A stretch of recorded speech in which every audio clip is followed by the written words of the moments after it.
The Andre Ward versus Sergey Kovalev numbers are now available. Stay tuned.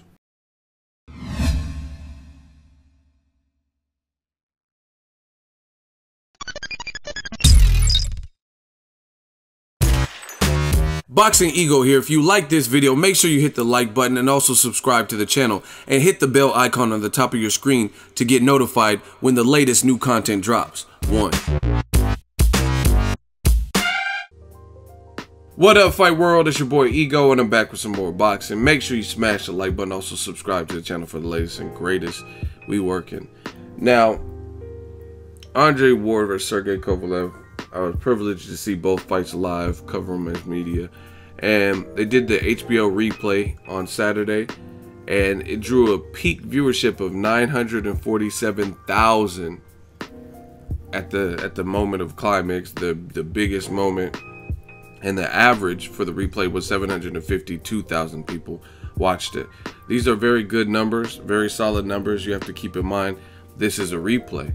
This is not the first showing, and most people knew the outcome. So anytime you have a replay, when it can get over a certain threshold, I would say those are good numbers because, again, the outcome's already out there.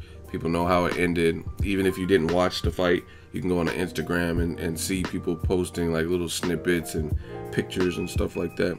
So as far as I'm concerned, very good numbers. Now, they haven't released, I haven't seen an official pay-per-view numbers, which usually is an indication that they were lower than anticipated or lower than expected, because if the numbers were greater, then that'd be something that Rock Nation and Main Events would be boastful about or proud of. So they'd be like, yeah, we did 1.6 million, you know what I'm saying? So the rumored numbers are 130,000 pay-per-view, so a bit less, a little bit over 30,000 less than the initial first fight, which is sad because, like, I don't know, I mean, I'm not made of money either, but I went out to Las Vegas from California, got a hotel for a week, flight, airfare, food, all that good stuff.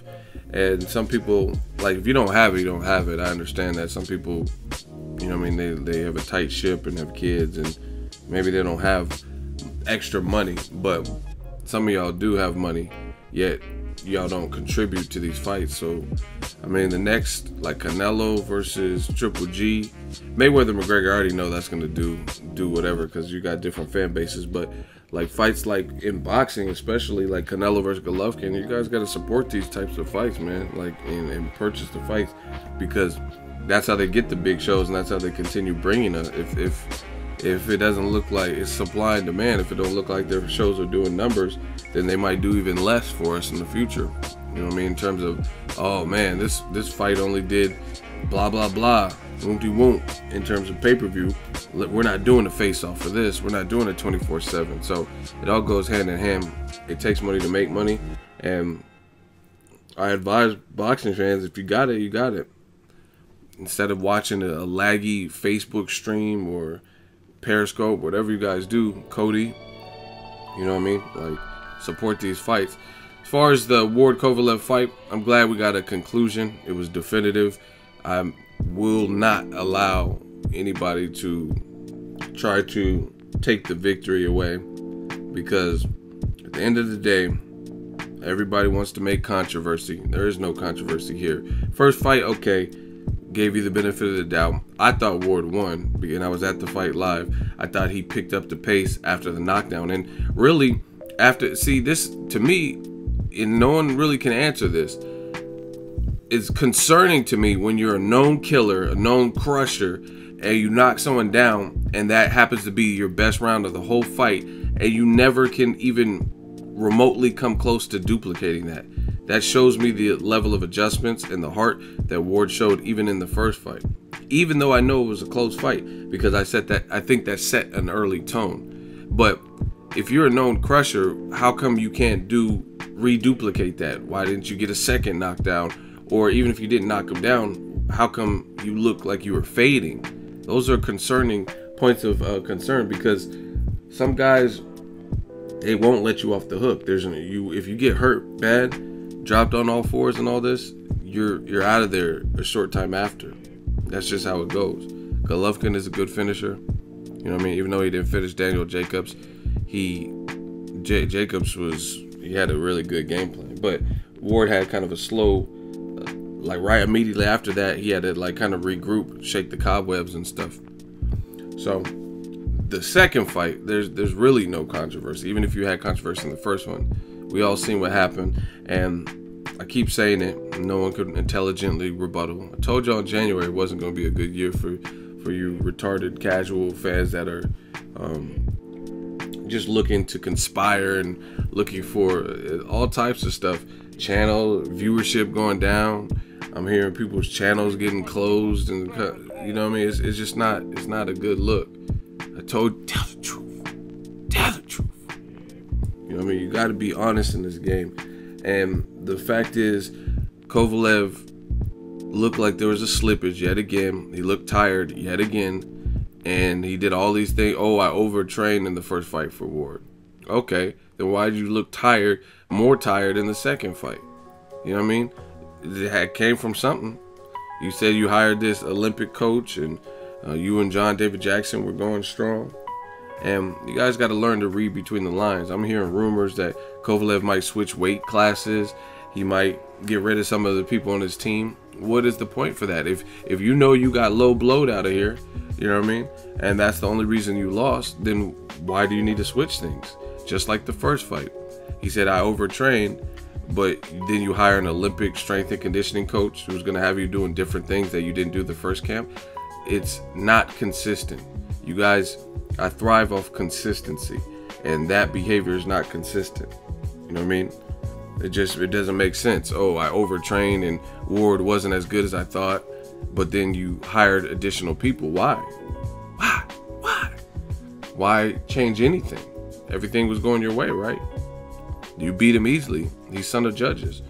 You should have kept everything intact. I mean, I don't understand it. Like, if I was doing a test and I know that, and then the teacher accused me of cheating, and I know I didn't cheat, and then she had me retake that test. That actually happened to me.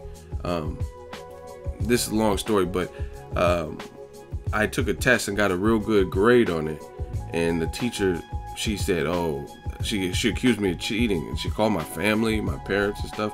They were like, did you cheat? And I'm like, no, I didn't cheat. I did not cheat.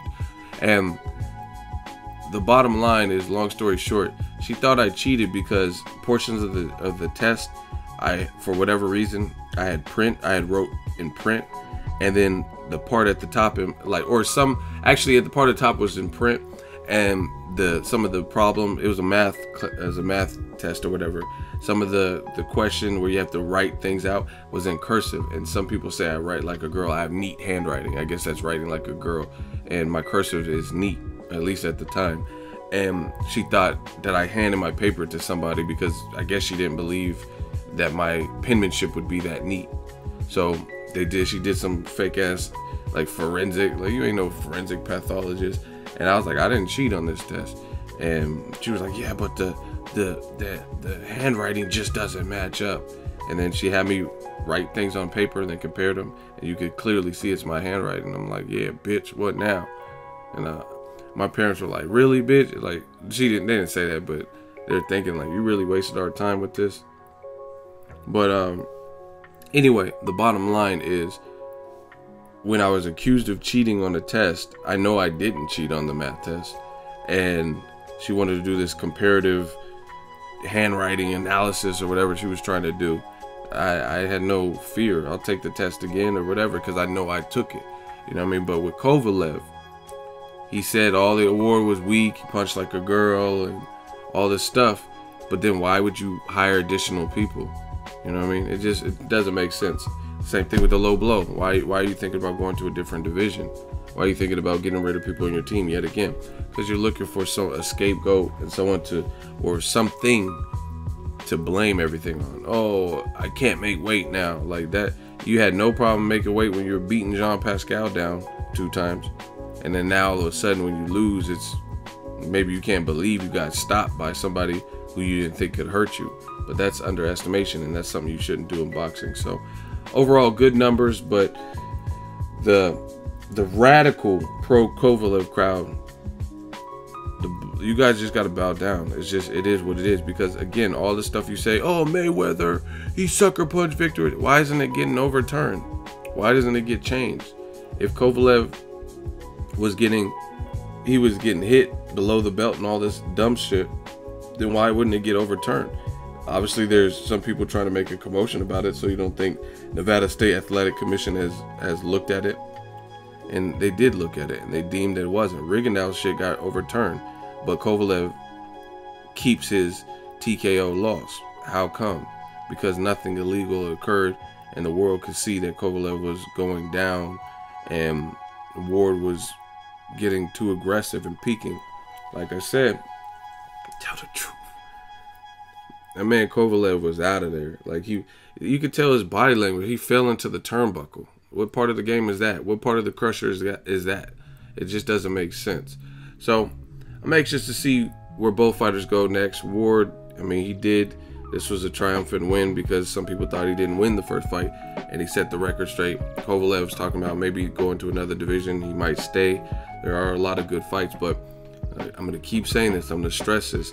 Kovalev's next move, I see him on Instagram. He's vacationing with family and stuff like that. That's cool. Take that time, a little bit of time. But if you really feel you got low blowed and that's the only reason you lost, and making all these excuses and not really, some people are like, yeah, but he did give Ward credit. He said Ward did better. But it comes with clauses.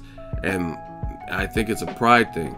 People don't want to just bow down and be like, you know what I mean? That's why I respect guys like Chris Arreola. He may not win every fight, but he'll tell you like it is. If he won a fight, he'll tell you. When Deontay Wilder like beat him, he said, man, you beat my ass. Good shit. I respect that. I mean, he came up short. The world's seen it. And as a man, you can stand on your own too. I don't like this whole poor sportsman stuff, poor sportsmanship, where you're going to, even when you compliment them, it's like a backhanded compliment. That's like me saying, oh, that's a really nice outfit, but you're still ugly as hell. You know what I mean? It comes with the clause. Like, you couldn't just say, oh, hey, that's a nice outfit and leave it there. You had to add some extra shit. You know what I mean? Kovalev's like, oh, he did better, but he's the best dirty fighter I fought. No, that's not giving it up. That's to me, it's chicken shit stuff. To try to give credit, like, oh, he did better, but Tony Weeks, it's not over. Like, no, just bow down, say you lost. He came correct, and you're going to see what happens next. You didn't get your titles back and all that memes and stuff, so it is what it is. Good numbers, though. Let me know what you guys think. Drop it in the comment section. Make sure you share the video, like the video as always. Hate, comment, and subscribe. Till next video is Ego signing off. So if you enjoyed this video and want more content like this on the channel, you can show your appreciation by going to the PayPal donate button or the YouTube support button. And you can donate any amount that you feel is equivalent to the value of this video. Much more to come. Thank you guys for your support. Boxingego, the future of boxing.